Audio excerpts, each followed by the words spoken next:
Ini bawa mata unpad, kataku bercanda penyusup, saut Cika tertawa kecil. Unpad cakep-cakep ya teh, goda Nawi sambil melirik. Mau timbal Cika santai, satu deh teh, jangan pedas-pedas, sahut Nawi. Tak pecah aku meraih gitar yang bergetar tidak jauh dari memetik sebenarnya perlahan. Gimana seni rupa Kuba? Tanya Nunu setelah tawa reda. Aku tahu sekarang apa itu seni, jawab sambil terus mengetik gitar. Mau kopi? Tanya Cika menoleh ke arahku memotong percakapan. Boleh, jawabku. Cika bangkit pelan dan berjalan ke sudut studio ke arah rak kecil tempat termos air panas, tas plastik, dan kopi saset yang berserakan. Dia mulai membuatkan kopi. Apa itu seni? Tanya Nunu kembali melanjutkan percakapan. Ternyata seni itu jadi air kalau dibawa ke toilet, jawabku santai. Air seni, seru Nawi sambil tertawa keras sama tertawa. Seni itu bahasa Indonesia, bahasa Inggrisnya art, kataku masih memetik senar. Bahasa Jermannya Kunst, timbal Dani ikut tertawa. Tidak lama dia kembali membawa segelas kopi. Setelah menyesap kopinya sebentar, dia meletakkan di ujung meja dan duduk di sampingku. Obrolan mengalir dari hal-hal yang ringan hingga hal yang berat tentang Kuba, sistemnya, masyarakat, dan terutama teknologi, sampai membahas nama-nama yang sudah familiar bagi kami. Camus Sartre, saya juga dulu kata Nelson, Tuhan sudah mati. Kata Nawi di tengah obrolan. Sekarang Tuhan yang bilang Nietzsche sudah mati. Semua tertawa. Jika juga tertawa, tapi matanya mengangkatku lebih lama daripada biasanya, seolah menyadari bagaimana aku menanggapi soal Tuhan, atau malah tidak menanggapinya sama sekali. Senyumnya hangat, tapi ada kesan pengertian yang dalam, seolah dia mengerti posisi yang dan keyakinanku tanpa perlu kata-kata. Setelah pembahasan dengan Nunu, Irwan, dan Dani dan Nawi, aku berjalan berdua dengan Cika menyusuri lorong kampus yang sepi dan agak gelap. Sambil menggenggam tangannya di tengah langkah, aku berhenti di depan sebuah poster yang tertempel di dinding tulisan apa nih? Tidak ada yang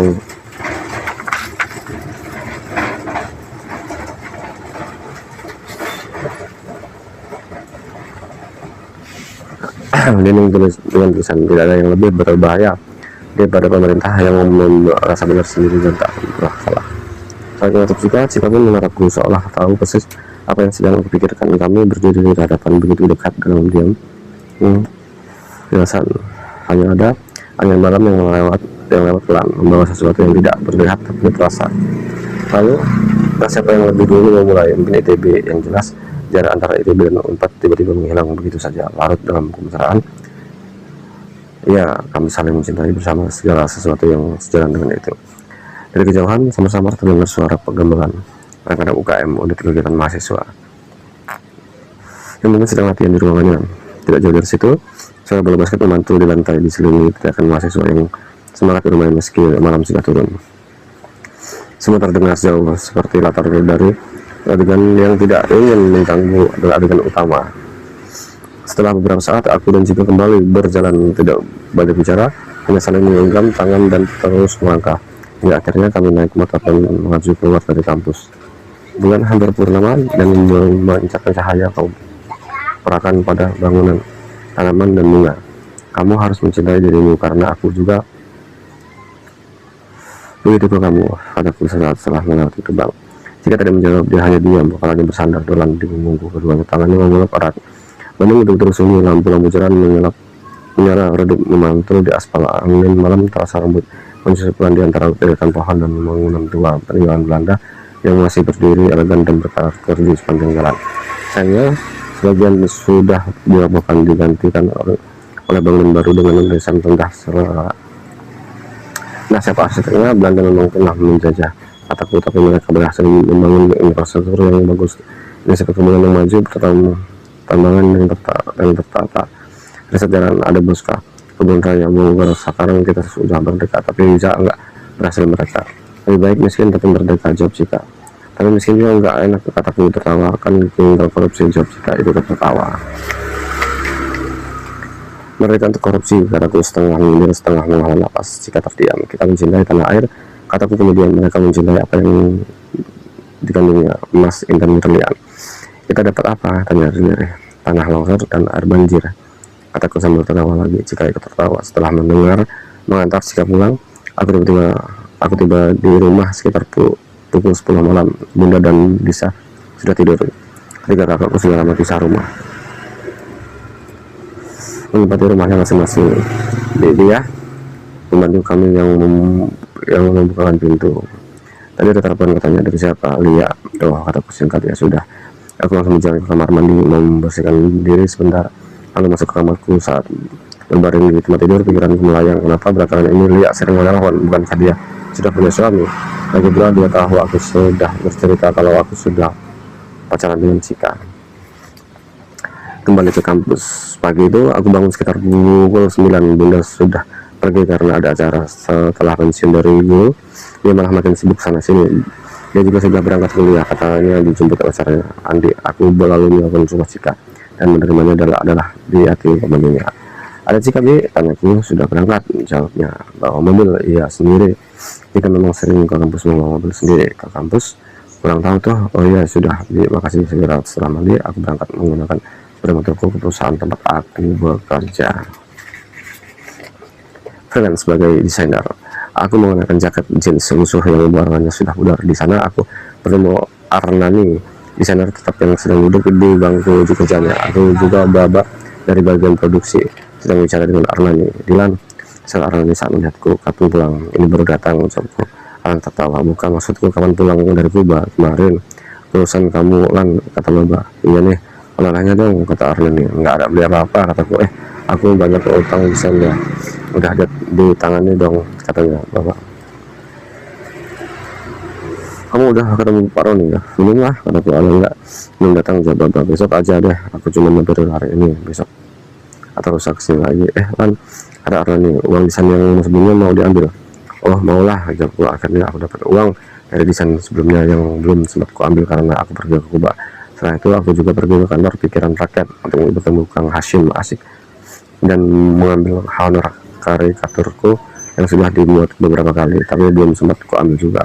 Setelah urusan di kantor pikiran rakyat selesai, aku menuju kampus untuk mengurus beberapa hal terkait kepulanganku. Aku menyerahkan transkrip, nilai ke bagian akademik, bertemu dosen pembimbing untuk mencocokkan mata kuliah. Semua formalitas itu harus diselesaikan supaya semuanya resmi dan aku bisa kembali jadi mahasiswa ITB seperti biasa.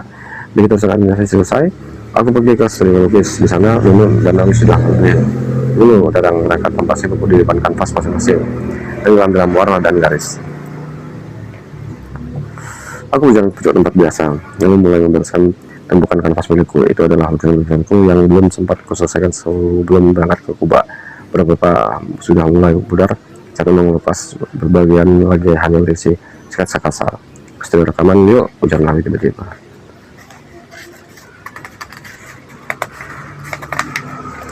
Studio yang dimaksud adalah studio karena sebuah tempat latihan dan tekman di era Purnawaraman Bandung yang jadi tempat nongkrong banyak musisi lokal.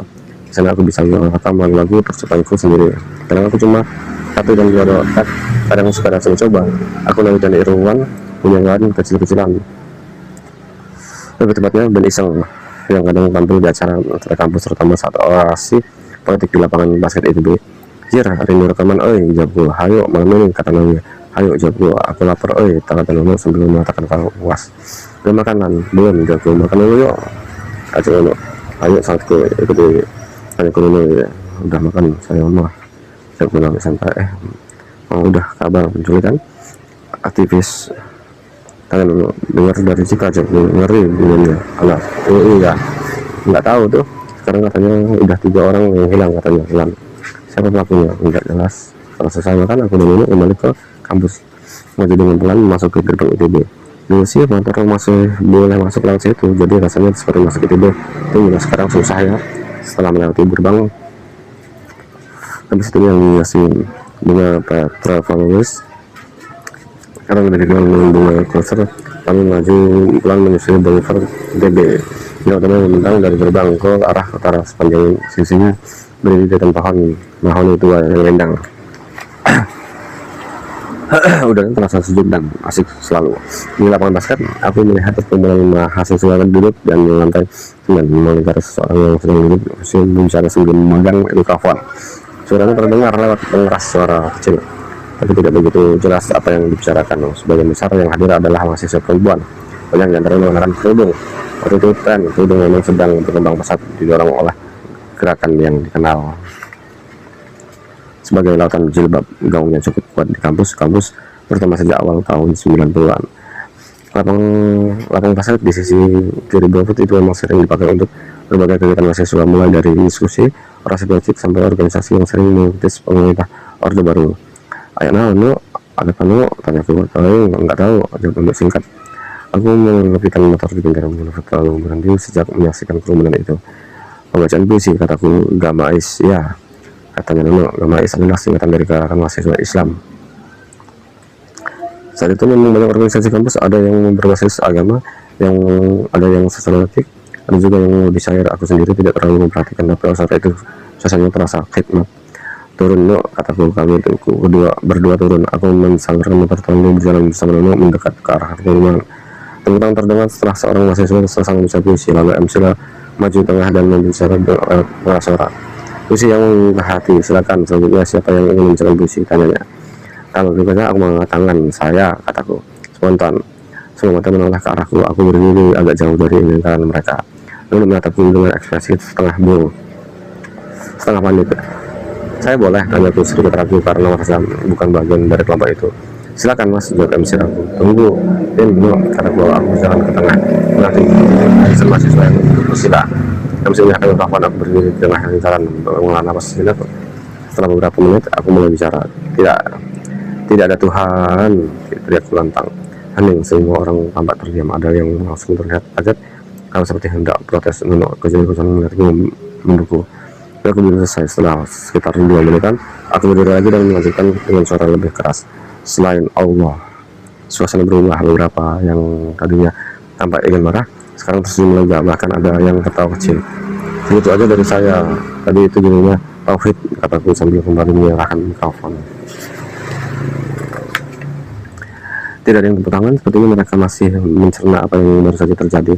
Aku yang kembali ke arah Nono, melewati bersama mahasiswa yang masih belum terlaku. Beberapa menatapku dan ekspresi campur aduk yang terbingung dan lega, tapi tidak ada yang berkata apa-apa. Semua masih diam, seperti suasana belum sepenuhnya kembali dari kejutan yang barusan. Aku naik ke atas motor, lalu ikut duduk di belakang. Kami melanjutkan perjalanan ke gedung Fakultas Seni Rupa, tumben agamis. Tadi Nono sambil tertawa kecil. Aku juga tertawa, ya Nono. Hati itu aku masih jauh dari urusan agama, tapi puisi barusan bukan soal itu. Aku cuma ingin melihat mereka kaget aja waktu dengar kalimat pertamaku, kataku sambil terus mengajukan motor. Dan sepertinya berhasil. Aku suka kehidupan kampus. Waktu itu benar-benar terasa lebih hidup dibanding dunia luar. Ritmenya tidak seragam, ada yang sibuk, ada yang santai, mungkin justru karena belum ada yang benar-benar pasti, semuanya terasa lebih menarik.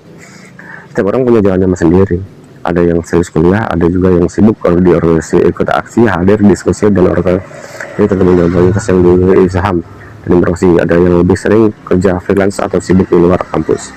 Sementara aku kadang rajin, kadang malas, kadang ikut demo, kadang lebih memilih tidur siang, lebih sering ngasih pacaran.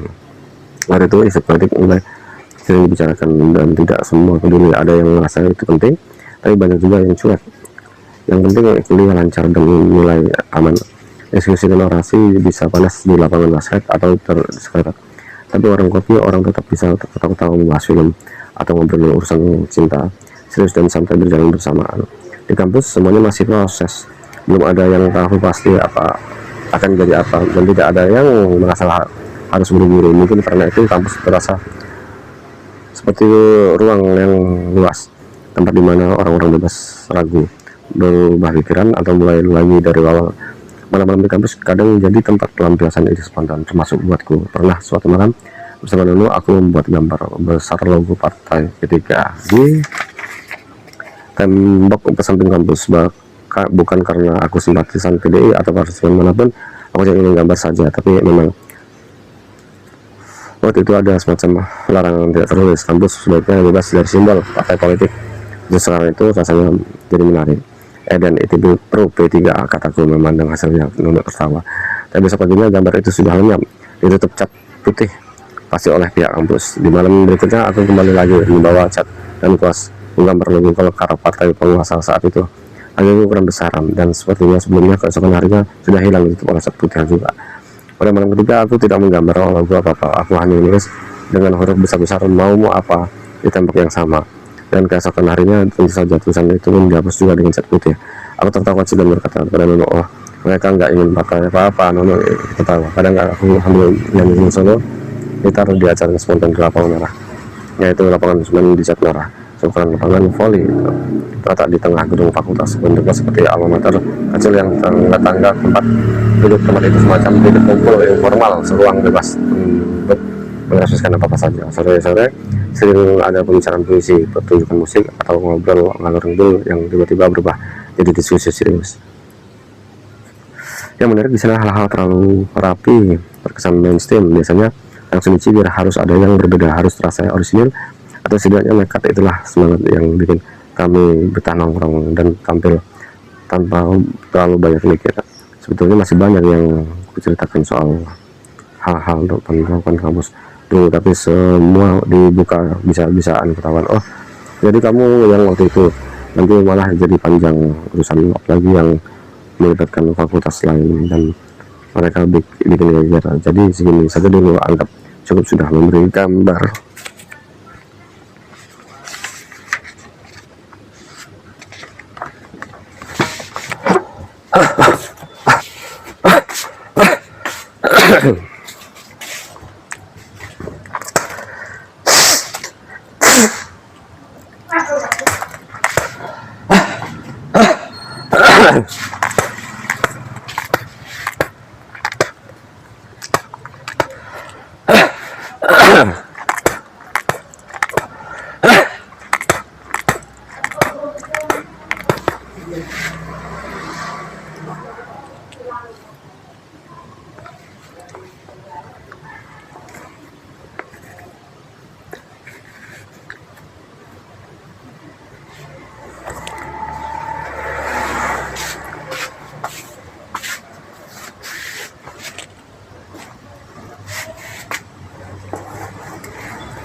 Malam itu sekitar pukul 7 aku pergi ke studio Kangna bersama Irwan dan Nawi. Kami berangkat dari kampus naik motor masing-masing karena harus menunggu giliran rekaman. Aku duduk di luar studio di bangku panjang dekat pagar sambil memesan nasi goreng dari tukang nasi goreng yang kebetulan lewat. Tiba-tiba Hana muncul. Aku sudah mengenal Hana sebelum mengenal Cika. Dia dikenal sebagai vokalis band indie. Gayanya cenderung ke gotik yang simpel. Dia memakai jaket kulit hitam seperti biasa dipadukan dengan rok hitam selutut dan kaos band yang dibuat jadi crop top warna pakaian bergelap. Tidak berlebihan, cukup untuk memberikan kesan gotik tanpa terlihat ekstrim. Penampilan tetap mudah menarik perhatian, apalagi dengan cara berbicaranya yang cerewet dan pas-pas, seolah selalu siap tampil kapan saja. Dewi, gitaris bandnya, tampil lebih simpel dibanding Hana. Malam itu dia memakai kaos hitam yang longgar dengan gambar band yang mulai pudar warnanya. Berkat celana jeans gelap dan sudah nyaman dipakai kemana-mana. Rambutnya diikat seadanya dan satu-satunya aksesori yang menonjol hanyalah gelang kain di pergelangan tangan, mungkin hadiah dari seorang atau sekedar kebiasaan panggung. Penampilannya tidak mencolok, lebih jelas menunjukkan gaya musisi yang praktis dan apa adanya. Dari kejauhan mereka bertiga berjalan santai menuju bangku tempatku duduk. Bahkan sebelum belum sampai, Hana sudah berseru, "Wah, ada Dilan lagi." Begitu tiba-tiba kami, dia langsung duduk di sampingku tanpa berusil. Tiba seru enggak, katanya dengan mata berbinar. Dewi dan Jaya masih berdiri sebentar sebelum ikut duduk agak dekat. Tapi dan Irwan sedang masih ngobrol berdua. Irwan dan Nawi juga sudah cukup akrab dengan Hana. Dewi dan Jaya yang minimal sering bertemu di lingkaran diri sama. Dikit jauh-jauh rindu aku enggak di sana. katanya lagi. Mantapnya nasi gorengku, rindu sambal, jawabku sambil terus menunggunya. Hana tertawa selalu keras, tidak peduli tempat. Aku udah putus loh sama pacarku, katanya tiba-tiba tanpa konteks apapun. Aku nolak sebentar, masih mengunyah, mau coba menebak arah pembicaraan. Soalnya di posesif lanjutnya. Iya kan Dewi, ya, dia menoleh ke Dewi. Dia mengangguk singkat tanpa ekspresi. Hana tiba-tiba mengambil sepotong kerupuk dari atas piringku dan langsung mengikutnya. Aku yang mutusin duluan. Dia marah-marah, ngancam-ngancam, segala mau menyabarin apa yang udah kami lakukan. Katanya dengan nada sedih sambil mengunyah. Butuh curhat sama Dilan. Aku terdiam sambil mengunyah. Boleh nggak? Tanya Hana. Aku mau rekaman, jawabku singkat. Abis rekaman lahirnya, katanya ada suaranya seolah sudah menganggap itu janji. Gimana nanti deh, jawabku asal saja. Asik katanya. Senang bisa bertemu Dilan lagi, katanya lagi. Sambil menyandar kesandaran bangku, aku kesini mau latihan aja kok, lanjutnya. Emang selain studio rekaman, karena musik juga punya ruang latihan yang cukup sering dipakai band lokal. Tidak mau kemudian biaran kami masuk studio, aku membayar nasi goreng kalau pamit Hana ke David dan Jay sebelum masuk ke ruang rekaman sekedar basa-basi. Begitu kami masuk, optik operator studio yang sudah standby di balik meja kontrol langsung ngetuk. Ada si Hana ya? Iya, jawab agak kesal, si ribet umum optik ya sambil mental perawatan. Harusnya dia yang culik bukan aktivis. Satu kali menjatuhkan tubuh ke sofa dengan dramatis. 3 jam kemudian, saat kami selesai, aku keluar dan melihat Hana masih duduk di depan studio sendirian. Aku sedikit terkejut. Menoleh ke aku. Udah latihannya, tanyaku. Udah, jawabnya, cuma 2 jam. Dewi sama Jaya kayak mana? Udah pulang duluan, katanya, menatapku dengan sorot mata yang duduk kembali dengannya. Aku terdiam sebentar, berdiri di antara niat untuk langsung pulang dan dorongan untuk sekedar duduk lagi. Jadi boleh curhat ya?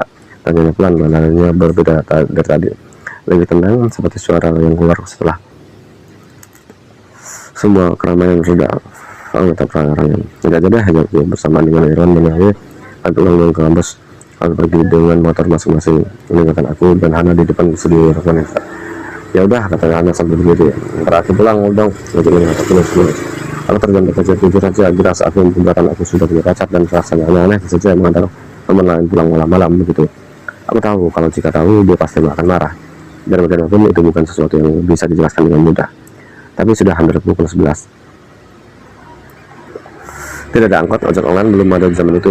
Taksi pun jarang lewat, apalagi di sekitar perlawanan. Aku bimbang antara rasa enggan dan rasa tidak tega membiarkan sendirian. Pada akhirnya aku menarik napas pelan lalu mengangguk. Daerah mana? Tanya aku pelan. Di Pati Ukur, jawabnya. Aku ngekos di sana. Ya udah, ayo.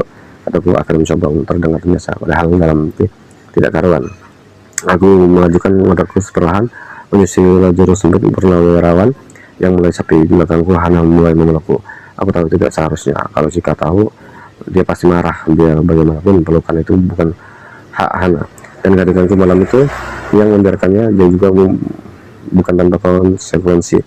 Tidak aku bingung harus bagaimana. Yang jelas itu adalah hal yang tidak bisa aku ceritakan ke Cika. Maaf ya, ngerepotin pelan. Dan dari bawahnya aku mencium samar bau alkohol. Kau minum, tanyaku. Dikit, jamnya cepat seperti tidak ingin itu jadi soal. Aku diam, tidak ada komentar, tidak ada penghakiman yang hanya sunyi. Motor harus maju di tengah lengangnya lalu lintas malam. Lalu belakang kiri dari arah Gago. Makasih ya, udah mau nganterin. Katanya lagi, ya jawabku singkat. Ketika itu mulai mendekati jalan gelap itu, tiba-tiba Hana berteriak membelahkan dengan malam sambil mengulangkan tangannya dari belakang. Bandung, selamat malam. Aku terkejut suara itu terlalu keras, terlalu pas. Aku merasa risih, tapi aku diam. Sesampainya di depan gang kecil tempat dia menunjuk untuk berhenti, aku narik rem dan memakir motor di pinggir. Hana turun perlahan, lalu beri menghadapku. Mau mampir dulu ke kosanku nggak? Tanya. Ada suaranya terdengar santai,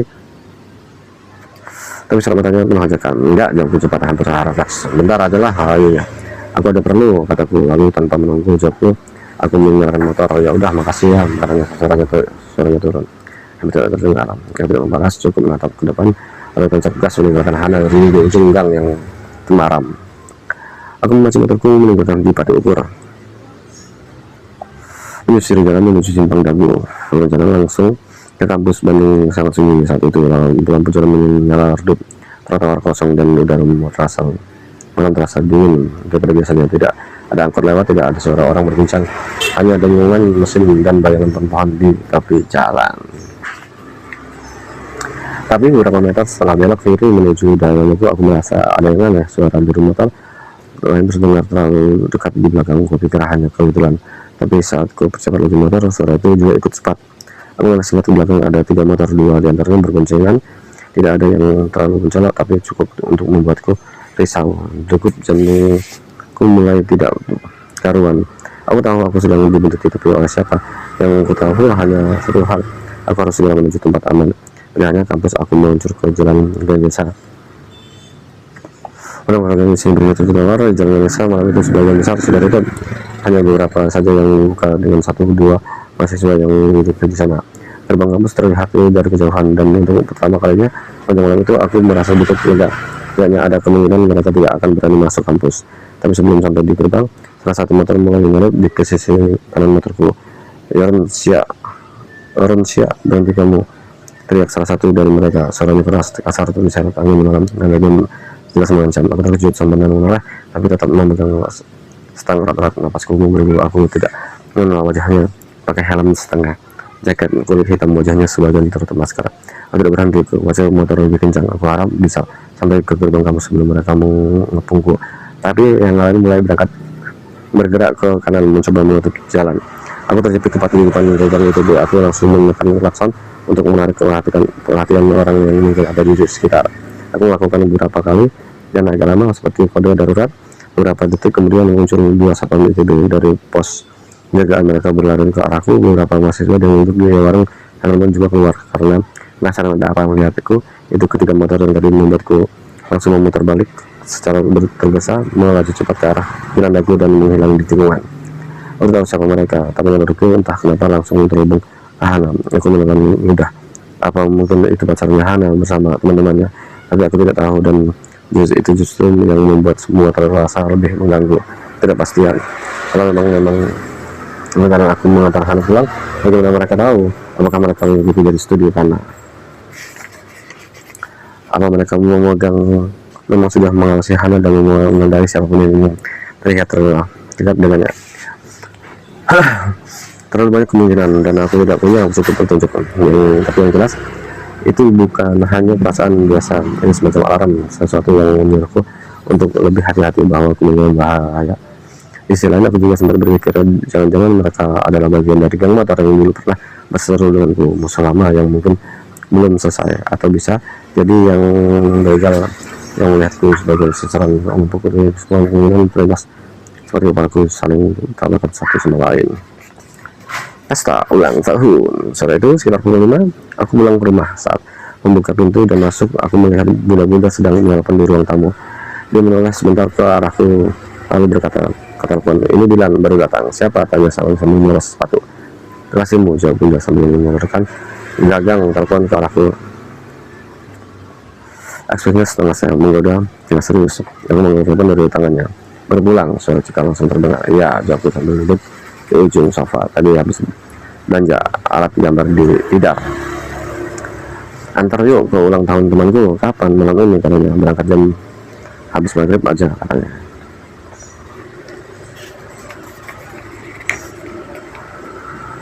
"Oke," jawabku. Malamnya sekitar pukul 6:30 aku berangkat bersama Cika dengan sepeda motorku menuju acara ulang tahun temannya di daerah Jalan Karawaitan. Udara Bandung cukup sejuk malam itu, jalannya belum terlalu padat dan langit nampak seperti menyimpan gerimis. Jika duduk belakangku dengan pakaian yang seperti biasa, kaos polos, jaket army M65, celana jeans belel yang sudah sangat akrab katanya, dan sepatunya Nike yang jelas lebih mengutamakan kenyamanan daripada gaya. Cara berpakaiannya tidak berubah meski dia akan menghadiri acara ulang tahun, sederhana, praktis, dan tak pernah dibuat seperti memang itulah dirinya. Sampai di sana suasana cukup ramai. Sebuah kafe sederhana sudah dibuking penuh. Lampu-lampu gantung kecil bergoyang berpelan di teras menggambar cahaya sangat kekuningan. Dari dalam terdengar suara musik, tawa, dan obrolan yang campur menjadi satu, menciptakan suasana akrab yang riuh tapi tidak bising. "Masuk yuk," ajak Cika. "Aku di sini aja," jawabku. Jujur, aku tidak suka dengan acara seperti itu. Keramaian yang penuh basa-basi, musik yang terlalu keras untuk didengar, tidak perlu dimengerti.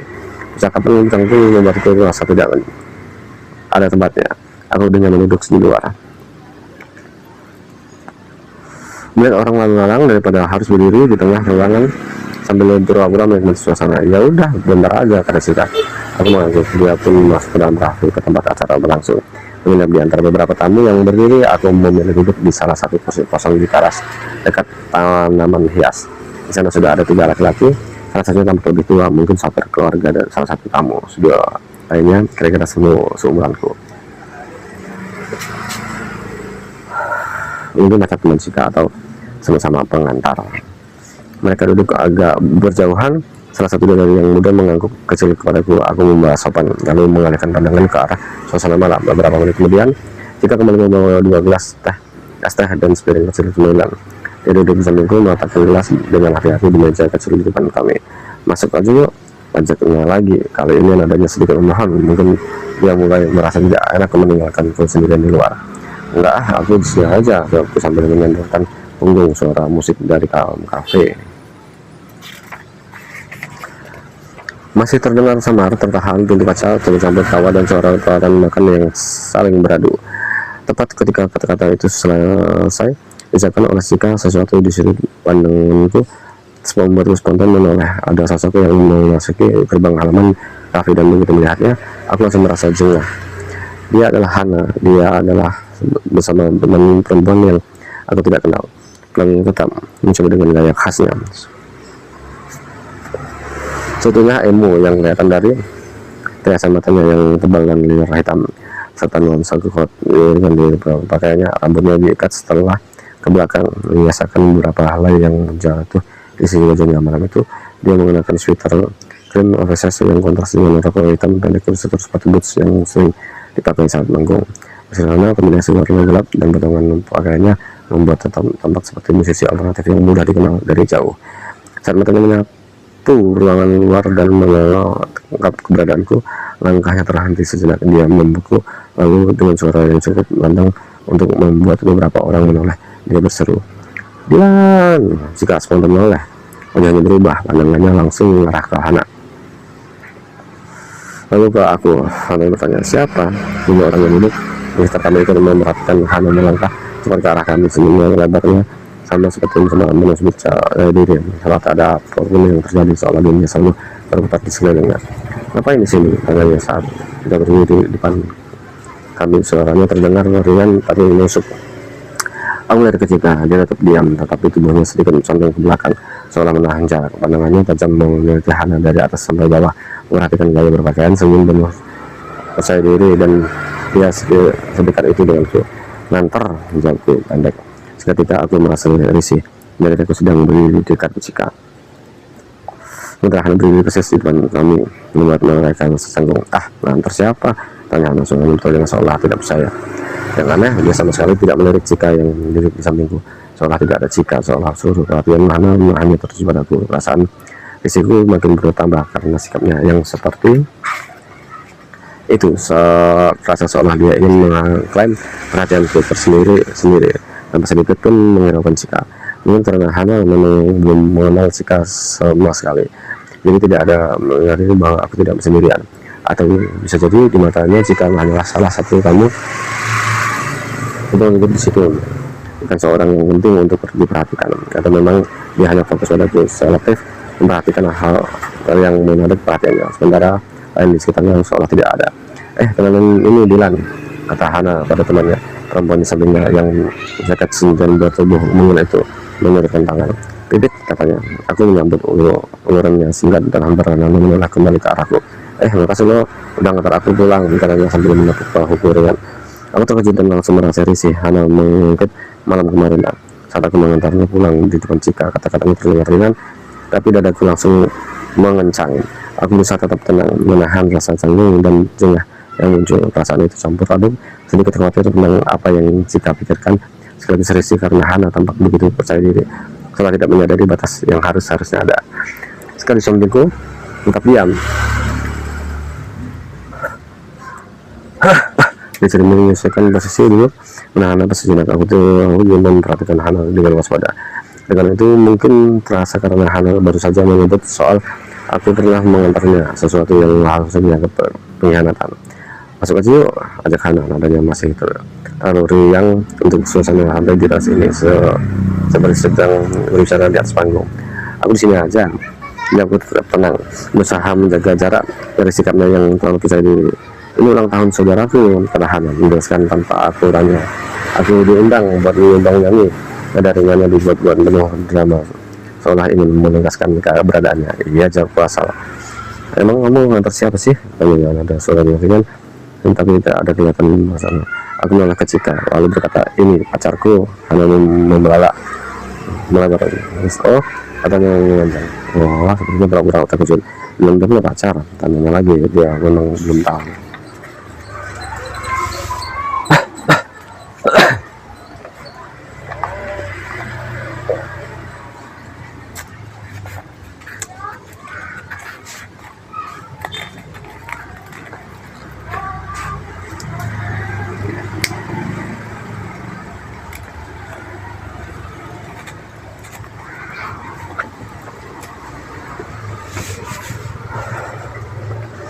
Kemudian menoleh ke Cika dan menaruh tangan di dadanya. Senyumnya dipaksakan ramah tapi tetap menunjukkan kepercayaan diri berlebihan. Aku Hana, katanya memperkenalkan diri tanpa kehilangan aura dominan yang selalu dia bawa. Cika hanya diam, wajahnya tenang tapi posternya sedikit menegang. Kiranya sejenak, mungkin Hana bisa membaca itu. Ada jarak dan kewaspadaan yang jelas terpancar. Hana menarik napas pendek lalu berkata, aku masuk dulu ya. Langkahnya ringan ketika berbalik masuk ke dalam cafe. Tapi atmosfer sudah berubah, ada garis ketegangan baru di udara. Semua hemat hatinya yang langsung bisa dirasakan oleh aku dan Cika. Siapa? Tanya Cika akhirnya. Suaranya pelan tapi tajam, lebih terdengar seperti ingin tahu seberapa jujur aku akan bicara. Aku narik ke atas, karena suka rekaman di kanan. Jauhku mencoba terdengar biasa saja. Jika menatapku sebentar, kamu nganterin? Tanya Cika dengan nada tegas dan tajam. Aku terdiam sejenak, kebingungan memilih kata. Tidak ada cara untuk membungkusnya supaya tidak terasa seperti pengkhianatan kecil. Dia maksa-maksa gitu, kataku akhirnya dengan suara hampir seperti pengumuman, karena terdengar lemah dan aku tahu itu. Aku nggak nanya dia maksa atau enggak, katanya. Aku cuma nanya, kamu nganterin? Aku tidak bisa menjawab, kata-kata tercekat. Dia dalam hati, aku ingin bilang, aku nggak ada maksud apa-apa, tapi kalimat itu terasa malah akan terdengar semakin buruk. Jika berdiri lalu berkata, makasih udah mau ngantar aku. Tanpa menatapku, suaranya datar dan dadaku terasa berat, seolah ada sesuatu yang mengendap di dalam dada, menahan napasnya sendiri. Aku mau pulang, lanjutnya, lalu berjalan menuju pintu kafe, meninggalkanku yang masih kebingungan. Dadaku semakin sesak, perasaan salah bercampur bingung. Aku ingin menjelaskan, tapi kata-kata terasa tercekat di tenggorokan. Dadaku semakin sesak dan aku benci Hana. Ya udah, kataku sambil berdiri berniat mengatap dia ulang. Suaraku nyaris seperti bisikan pasrah.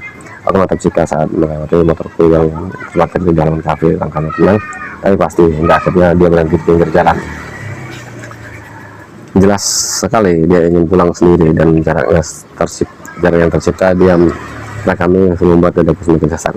Cik, seriku mencoba menunjuknya agar mau pulang denganku. Dia tetap diam. Hatiku bercampur aduk, ingin menegang. Oh iya, ini tapi takut salah kata. Cik, kataku lagi lembut. Suaraku terdengar merajuk. Kami antar aja Hana. Tidak menyingkat dengan nada ingin dan tegas mata menatap lurus ke depan sejenak, lalu kembali ke arah jalan seolah menahan amarahnya sambil menunggu angkot datang. Lalu dengan napas, merasa tak berdaya sekaligus bersalah. Cik, kataku sambil nada menoleh, berharap dia mau mendengar. Perasaan itu memperbaiki keadaan dan rasa bersalah bercampur membuat langkah terasa berat di sisi Cika yang dingin malam itu. Sulit mempercayai apa yang sedang jadi. Cika bukan tipe yang mudah cemburu. Setahu dia selalu tenang, bahkan saat aku bercerita tentang Lia, mantan pacarku, dia menanggapi semua itu dengan kepala dingin, tidak reaktif, tidak positif. Tapi malam itu ada sesuatu yang berbeda. Ada yang kecewa, ada yang tak biasa disembunyikan, seolah dia merasakan dihakimi, dan aku hanya bisa merasakan dinginnya jarak yang tiba-tiba muncul di antara kami. Tiba-tiba sebuah amat muncul dari tikungan, mentang-mentang padaku. Jika melangkah ke tepi dan mengangkat tangan angkot itu melambat, berhenti tepat di depannya. Dia naik begitu saja tanpa sepatah kata pun, meninggalkanku dalam kebingungan dan kesunyian. Aku terdiam, menatap lampu angkot yang mulai menjauh, membelah malam, dan jantungku terasa tercekat. Aku sudah menuju tempat parkir, menyalakan sepeda motorku, dan mulai mengikuti angkot dari belakang. Jalan dan terlalu jauh, setidaknya itulah yang masih bisa kulakukan malam itu. Dalam hati, aku berharap dia turun di pangkalan dekat Kalemus. Biasanya setelah pukul 8 malam, jarang ada angkot yang melintas dari situ menuju rumahnya. Menuju rumahnya, jika dia turun di sana, aku akan mendekatinya dan menawarkan tumpangan hanya untuk memastikan dia pulang dengan aman. Tapi saat aku mulai melaju, tiba-tiba terdengar suara knalpot dari belakang. Saat aku lelah, terlihat dua motor terdekat. Entah kenapa ada rasa cemas yang langsung menjalar di dadaku, seolah mereka sedang mengikutiku. Ketidaknyamanan itu pelan-pelan naik, menggerakkan untuk firasat buruk yang mencoba memberi peringatan, membuat tangan ini diseteng terasa lebih tegang daripada sebelumnya. Mereka melambat-lambat laju motorku, mencoba memberi ruang, tapi mereka itu ikut melambat seperti mereka. Instingku mengatakan ini pasti ada hubungannya dengan Hana. Aku mengencangkan pegangan di stang motor, mataku sesekali berspion, merhatikan tiap gerakan mereka. Satu hal pasti, aku harus segera sampai di Trina. Biasanya di sanalah anak-anak geng motor nongkrong sebagaimana aku dulu. Mereka memang lebih muda, junior-juniorku, dan aku sudah tidak aktif lagi, tapi mereka masih mengenalku, dan itu sudah cukup. Setidaknya kalau sesuatu terjadi, aku tidak akan sendirian. Jarak ke Trina sebenarnya tidak terlalu jauh, tapi dalam situasi seperti itu terasa lebih panjang daripada biasanya. Aku bercepat sedikit, lalu memperlambat lagi, menguji respon mereka. Mereka tetap mengikutiku. Begitu memasuki kawasan Trina, aku langsung membelokkan motor ke sebuah halaman kosong di samping Trina, tempat biasa anak nongkrong di sebelah. Dan benar saja, di sana aku melihat ada beberapa motor berderet rapi. Sebagian anak duduk meningkat di atas paving, sebagian bersandar di bawah motor masing-masing. Asap rokok mengepul tipis di malam, dan di antara mereka beberapa botol bir murahan berpindah tangan. Suasana santai mereka kontras dengan ketegangan yang masih kurasakan, membuatku sadar bahwa malam itu benar-benar kembali ke dunia yang sudah kutinggalkan. Begitu motorku masuk, semua kepala langsung menoleh. Wajahnya mereka berubah siaga, sampai akhirnya aku membuka helmku. "Kang!" seru beberapa di antara mereka hampir bersamaan setelah mengenali wajahku. Sorot mata mereka langsung berubah, ada rasa hormat sekaligus keterkejutan. Mereka mengenal aku karena aku dulu pernah aktif di geng itu. Nama dan reputasiku cukup baik untuk membuat mereka menghormati kehadiranku. Aku hanya menatap ke arah menjalankan di belakang, ke arah motor yang sedari tadi mengikuti mereka hanya melintas. Dia tidak berani berhenti. Seorang anak bertubuh agak gemuk menghampiriku, diikuti beberapa yang lain. Orang itu adalah Bono dan teman satu SMA dengan Cika. Bahkan dulu pernah pacaran dengan teman dekat Cika yang sudah almarhum karena kecelakaan. "Dari mana, Kang?" tanya sambil menjabat tanganku. "Jalan-jalan," jawabku singkat. "Mampir nostalgia." Mereka tertawa kecil, suasana sedikit mencair. "Sini ngumpul, Kang," ajaklah satu mereka sambil menunjuk ke lingkaran tempat mereka biasa duduk. Aku mengangguk dan berjalan pelan ke arah mereka. Sebenarnya saat itu juga aku bisa saja menyuruh mereka mengejar dua motor yang tadi mengikuti aku. Aku tahu mereka pasti bisa, insting mereka tajam.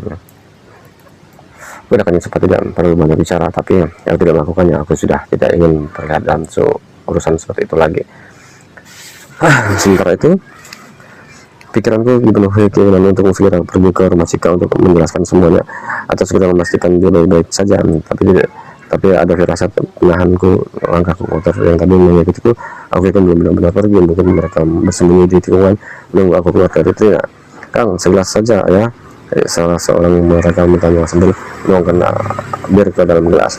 "Aku mah vodka," jawabku. "Nggak ada, Kang. Vodka sweet maksudku," kataku sambil tertawa. Semua itu tertawa.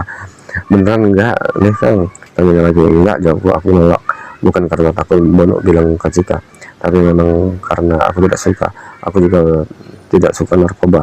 Entah kenapa memang tidak suka, apalagi banyak kawanku yang meninggal akibat overdosis oleh barang terlarang itu. Sampai aku pernah bilang, musuh kita sesungguhnya ada di dalam kantong celana kita. Setelah beberapa saat itu ngobrol dengan mereka, aku menolak ke Bono. "Antar ke rumah, no," kataku. "Siap, Kang," jawabku. Untuk bangkit dengan panggilan untuk barudak.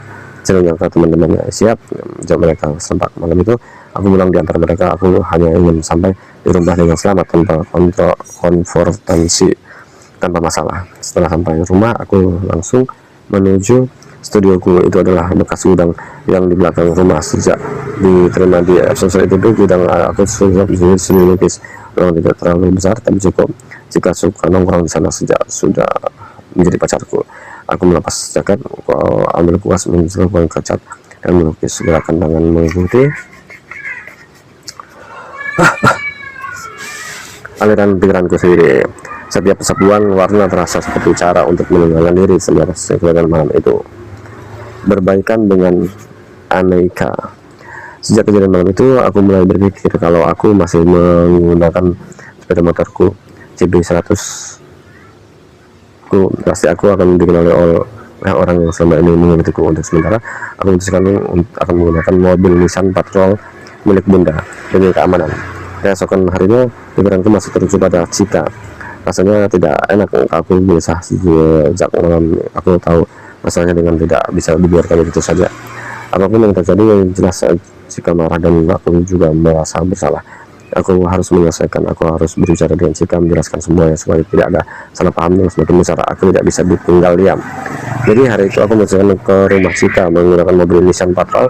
Sesampainya di sana, yang membukakan pintu adalah mamahnya. Ada Cika, mah? Tanyaku. Ada, di kamarnya, jawabnya, lalu menatapku dengan alis sedikit menyerangit. Ada apa? Suaranya lembut. Dia orang yang sedang khawatir, sepertinya dia tak sudah tahu tentang kejadian malam. Nampaknya aku menarik napas pelan sebelum menjawab. Ada salah paham, mah, kataku. Mama mengangguk pelan. Semalam dia pulang cemberut, langsung masuk kamar, enggak ngomong apa-apa. Iya, mah, jawabku pelan. Mama berjalan masuk ke dalam dan aku mengikutinya. Papa kemana? Tanyaku. Lagi ke Sapan, jawabku. Mama lagi menunjukkan ke arah sebuah pintu. Sana, ketuk sendiri ya. Sementara Mama menuju dapur, aku melangkah pelan ke pintu kamar Cika mengetuknya perlahan. Cik, panggilku lembut. Tidak ada jawaban. Aku mengetuk lagi Cika. Setelah beberapa kali kupanggil dan mengetuk, akhirnya pintu terbuka. Cika menatapku dengan mata yang masih menahan amarah. Bibirnya sedikit mencekam. Aku bisa merasakan ketegangan itu. Rasa risih serta salah paham masih membekas di wajahnya. Mau apa? Tanya singkat. Aku mau ngomong, jawabku sambil menatap matanya, berusaha menunjukkan kesungguhan. Ngomong apa? Matanya menyempit, serta penuh waspada, seolah setiap kata dariku bisa menambah kekecewaan. Mau ngejelasin, katanya yang jelas. Di ruang tamu kami duduk bersama depan, dipisahkan meja kecil di tengah, menghilang tanpa tangan di dada. Aku mulai menjelaskan cerita aku mengatakan Hana. Semua aku lakukan karena terpaksa, tidak tega melihat Hana sendirian di studio karena dengan angkot sudah tidak ada karena saat itu sudah larut malam. Aku hanya ingat bagaimana kalau itu bisa, kataku. Enggak ingat aku bagaimana kalau itu, aku tahu. Tanya Cika. Ingat aku ngantar sana ya. Ingat aku ngantar Hana ya. Karena merasa enggak ada perasaan apa-apa, juga enggak ada hubungan apa-apa, lebih kemanusiaan aja, kataku langsung. Kalau sih kemanusiaan apa? Tanya Cika. Kemanusiaan yang adil dan beradab. Jawabku. Sebelumnya tersenyum tapi ku tahan. Jika mataku diam-diam, matanya datar, tapi sorot matanya masih menyimpan sesuatu semacam rasa kecewa yang belum hilang. Aku sangat menyesal dan minta maaf, kataku. Jika masih diam. Kamu kasih tahu masa aku mau sama orang seperti itu, kataku lagi. Jika tetap diam sesaat, kemudian dia berkata, jangan ngomong gitu, nggak usah merendahkan orang. Tiap orang punya seleranya sendiri. Ya maksudku aku menghargai dia, tapi dia bukan seleraku. Harga dia juga seleraku, bahasku. Jika terdiam. Sudah 2 hari ini aku diikuti orang. Siapa? Aku nggak tahu siapa. Apa ngikutin kamu? Curiganya sih ada hubungannya sama Hana, kataku. Maksudnya ya mungkin dia pacarnya. Lihat aku nganterin dia cemburu. Terus tanya Cika, kok terus? Iya terus gimana? Ya harus lurus.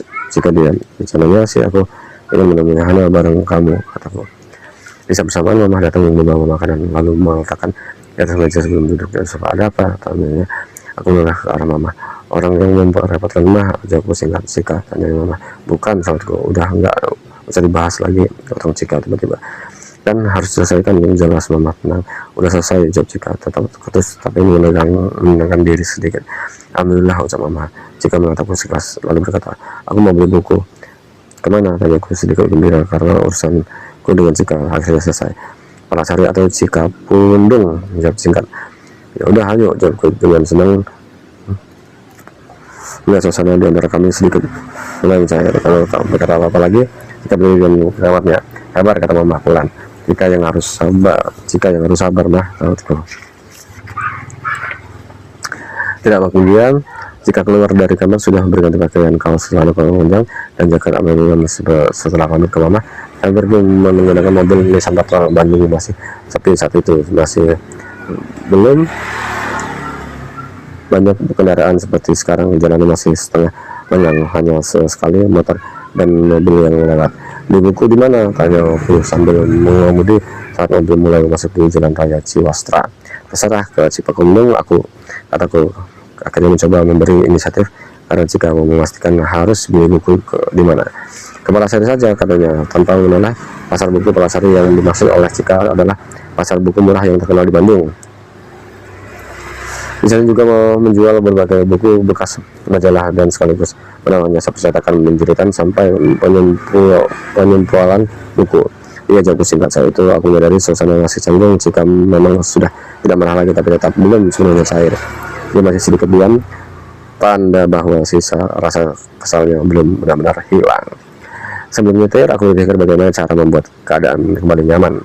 Lalu terpikir olehku untuk mengajak Abah. Dengan kehadiran Abah, aku berharap bisa membuat Cika menjadi lebih santai dan tidak lagi memikirkan hal-hal yang mungkin masih mengganjal. Kita ajak Abah, kataku. Cika diam, sepertinya sedang memikirkan ideku. Lalu lanjutkan, sesekali kita ajak Abah jalan-jalan di buku. Dia kan pensiunan guru, pasti suka. Terserah, jawabnya. Jawaban klise yang masih dicoba perempuan Indonesia, mungkin juga perempuan di luar negeri. Ya udah, kita samper Abah.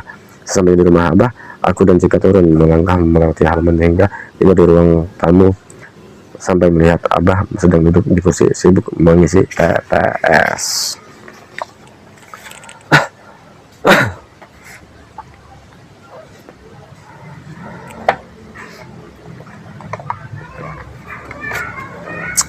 Assalamualaikum, sahabat Cika. Assalamualaikum, jawab Abah. Waalaikumsalam, jawab Abah. Oleh kami mencium tangannya. Bah, ayo ikut, Bah, katanya. Kataku semangat. Ke mana? Tanya Abah bingung. Kita jalan-jalan, Bah, jawabku. Bersama dengan itu, Mak muncul dari dalam rumah. Ini aku cuma tangannya. Dari mana ini ya? Tanya Mak. Mau ngajak jalan-jalan, jawabku. Kemana? Tanya Mak lagi. Refreshing, Mak, biar nggak tegang, jawabku. Ikut, Mak, tanya Cika. Ayo, jalan-jalan, kata Abah semangat. Ayo, jawab Mak lebih semangat lagi. Tapi Abah mandi dulu ya, kata Abah. Mak juga mau ganti baju dulu, kata Mak. Beberapa menit kemudian kami sudah siap untuk berangkat. Abah dan Mak memilih duduk di bangku belakang, sementara aku dan Cika duduk di depan. Sebelum beli buku, bagaimana kalau kita makan dulu, kataku sambil menoleh sebentar ke bangku belakang. Makan, Bah. Tanya Cika. Ayo, jawab Abah mantap. Jawab, dan itu membuat suasana di mobil menjadi sedikit lebih hangat. Aku senang melihat Cika mulai sedikit riang seperti biasanya. Aku membawa mereka ke Hanamasha di Jalan Merdeka. Sebelum masuk, seorang pelayan mengantar kami ke meja, lalu pergi setelah memastikan semua siap. Sebelum duduk, kami menuju deretan makanan. Abah ikut memilih, mengikuti arahan Cika yang tampak antusias memilihkan bahan untuknya. Mak mengambil beberapa rayuan, sementara aku mengisi piring dengan daging dan seafood. Setelah semua piring terisi, kami kembali ke meja menata bahan-bahan itu siap dimasak di atas penggalan yang sudah menyala. Ini makanan Jepang, Bah, jelasku sambil mulai memasak. Jepang menjajah, sahut Abah spontan. Abah memang berjuang kemerdekaan dan pernah bercerita tentang kesengsaraan di masa pendudukan Jepang. Jika langsung tertawa sambil melirik kanan kiri. Jangan kenceng-kenceng, Bah. Jepang sekarang mah baik ngasih makan, kata Emak.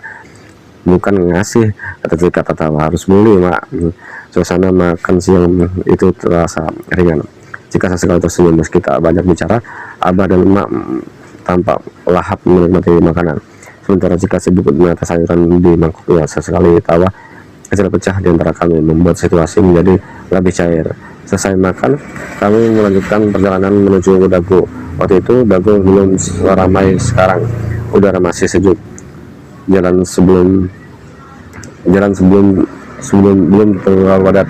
Sayang sekali pemandangannya dirusak oleh deretan bendera partai dan baliho yang membuatnya tampak kumuh. Dulu banyak begal di sini, kata Abah sambil memandang keluar jendela. Aku tersenyum tipis, teringat masa-masa konyol dengan yang motorku melewati jalan itu. Kami terus menginjaknya hingga ke Punclut.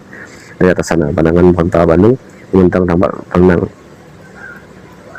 Cahaya bintang 4 sore membuat kota terlihat lebih jelas terang dan bersih. Atap-atap rumah memantulkan warna hangat yang tidak berlebihan seperti disinari matahari yang stabil. Untung mobil tidak ngadat, menjerat yang menanjak itu sering membuat mobil rebel. Tapi untungnya saat itu lancar-lancar saja. Abah terlihat senang sejak dari Punclut tadi. Emak juga terlihat lega. Jika tampak tenang dan beberapa kali melakukan percakapan dengan Abah dan Emak. Setelah puas menikmati pemandangan dari ketinggian, kami kembali turun menuju Dago. Waktu itu masih pukul 4 sore. Saat mobil melintas di jalan raya Dago, aku melihat tukang durian di trotoar seberang jalan. Oh iya, aku melihat durian di seberang trotoar jalan. Tumpukan durian terlihat mencolok. Gimana kalau makan durian dulu, kataku. Yang menjawab malah Abah, cepat dan semangat. Siap, ayo. Aku mengangguk dan siap untuk memutar arah, tapi karena ada ke median jalan, aku tidak langsung belok. Aku memutuskan untuk memutar balik. Perempatan jalan kira-kira 50 meter di depan, yaitu yang dikenal sebagai Simpang Dago. Saat akhirnya mobilku belok, seorang polisi keluar dari pos jaga sekarang di depan McDonald. Dia mengangkat tangan yang memberi isyarat untuk berhenti. Lupa, nggak boleh putar balik, rumahku. Jika pulang cepat, kamu bawa SIM, bawa jauh pulang saja. Ditilang, tanya Abah dari belakang. Iya Abah, aku nggak boleh putar balik di sini. Emak ikut maju sedikit dari kursinya. Gimana tuh? Tanyanya terdengar cemas namun lembut. Kalem Mak, ucapku mencoba menenangkan semuanya. Lalu berhenti di pinggir jalan. Polisi memeriksa surat-surat dengan wajah datar, gerakannya rapi seperti sudah melakukan ratusan kali hari itu. Dia menulis tilang sambil sesekali melirik ke arah mobil lalu menahan STNK dengan sanksi. Di dalam mobil suasana sedikit tegang. Jika menyandarkan punggungnya, Abah diam hanya mengangguk kecil itu. Kalau menjawab pertanyaan polisi, Mak menggenggam tasnya seolah menunggu komando kapan boleh tenang. Setelah urusan selesai, aku menghela nafas dan kembali melaju. Mobil perlahan meninggalkan pos polisi dan suasana mulai mencair sedikit. Tak lama kemudian kami sampai di tukang durian pinggir jalan. Selesai makan durian, kami kembali naik mobil. Mobil melaju pelan di ke arah atas. Hanya beberapa meter dari tukang durian, lalu balik kanan ke dibukaan median, tempat putar balik resmi, dan kembali menyusuri jalan Dago lalu lintas. Hanya sesekali ada motor lewat. Harusnya aku langsung lurus, tapi aku sengaja balik karena di perempatan Simpang Dago. Tadi kami bilang lalu lintas sepi, jalan raya terbuka dan tanpa banyak ragu aku memutar setir ke kanan. Begitu mobil masuk ke belokan itu, jika langsung menoleh cepat. Gerakannya spontan, tajam seperti seorang yang baru melihat kesalahan yang usaha diulang begitu saja. Serunya kaget sekaligus kesal. Kenapa balik lagi? Benar saja, Prit. Polisi yang tadi menilang keluar dari pos dengan angkat tangannya memberi tanda agar mobil berhenti. Jika menatap lebih lama, curiganya makin jelas. Kamu kenapa sih? Nadanya naik setengah oktav, seolah merasa ini semuanya olahku. Ditilang lagi, tanya Abah sedikit heran sebelum mobil berhenti.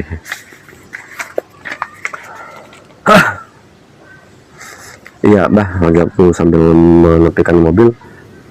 Posisi mendekat berisi di samping pintu mobilku. Sebelum dia sempat bicara, aku sudah berkata, tadi udah ditilang Pak, kataku.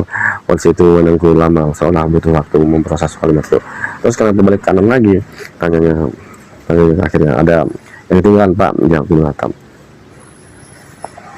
Ekspresinya betul-betul bingung, seperti sedang mencoba mencari pasal yang harus dipakai, karena memang aneh bagaimana menilang orang yang STNK yang sudah ditahan. Terus bagaimana Pak? Hanya kemudian polisi menghela nafas sebelum menjual lagi, katanya pelan, jangan diulang lagi. Siapa? Makasih, kataku sambil mengangguk. Dia mundur setengah langkah, memberi isyarat agar aku jalan. Dan saat aku mulai tancap gas, aku bisa merasakan sikap mengataku sambil mengembuskan nafas keras antara kesel dan tidak habis mikir. Nggak ditilang, tanya Abah begitu mobil mulai jalan lagi. Kan udah Abah, jawabku sambil menghela nafas ringan. STNK-nya sudah di dia. Oh gitu ya aturannya. kata Abah seperti baru mendapat pelajaran tentang hukum lalu lintas yang sebetulnya membingungkan. Jika yang sejak tadi masih menyimpan kesalahan akhirnya tidak tahan, bibirnya merangkat sedikit, lalu dia ketawa kecil mendengar komentar Abah. Ketawa yang pendek spontan tapi cukup untuk memecah, tidak memandangkan dia sudah sepenuhnya membaikan denganku, tapi setidaknya suasana tidak setegang tadi. Aku kembali balik ke kanan digunakan dekat durian. Kali ini tempat yang memang diperbolehkan mobil berputar lancar dan melaju turun melewati simpang Dago, lalu terus menuju daerah Palasari. Polisinya baik, kata Abah dari belakang kursi paman bilang polisi. Bah, kata Cika sambil tersenyum. Aku sempat meliriknya sebentar, ada nada ceria yang kembali terdengar suara dia. Nada biasanya membuat hatiku lega. Senang rasanya terdengar Cika mulai bisa normal, seolah dagangan di antara kami semakin memudar. Mungkin itu juga alasan mereka tadi aku balik kanan, biar dia ngomong protes atau siapa saja, yang penting ngomong, dan ternyata berhasil. Polisi lalu lintas, bah, namanya Pak Awan Nurjaman, tambahku saudaranya banyak yang jadi polisi.